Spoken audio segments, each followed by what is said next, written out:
The Weed of the Week is sponsored by the Enlist Weed Control System from Dow AgroSciences, a new herbicide and trait system that will build on glyphosate. You work to protect your farm's legacy and to keep it going.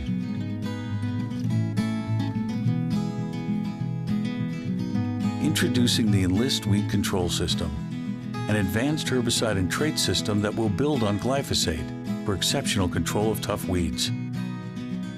The next chapter begins.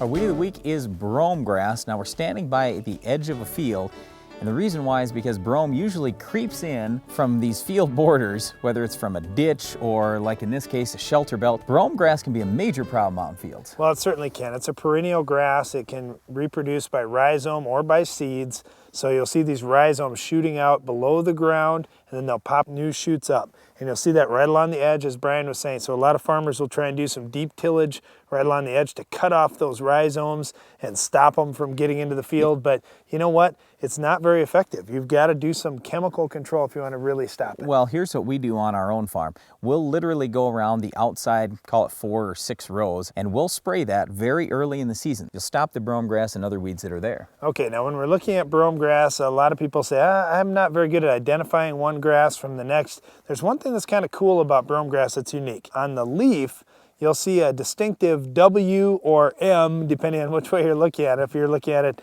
upside down or not. And that's kind of unique to bromegrass. So when I see that on the leaf, that's another way that I know that I'm dealing with brome. Pretty scientific way to figure this whole thing out, Darren. So with bromegrass, again, it is a perennial. So you can try some of the grass killers, like in soybeans, something like Select Max. You're just going to suppress this grass. In corn, Accent is okay. In wheat, any of the grass killers, all you can hope to do is just kind of burn it back a little bit, suppress it, and allow the wheat or any other crop to get growing. There aren't a whole lot of options other than Roundup. Well, that's it for our Weed of the Week. That's all the time we've got, but stay tuned. There's more Ag PhD coming up right after this.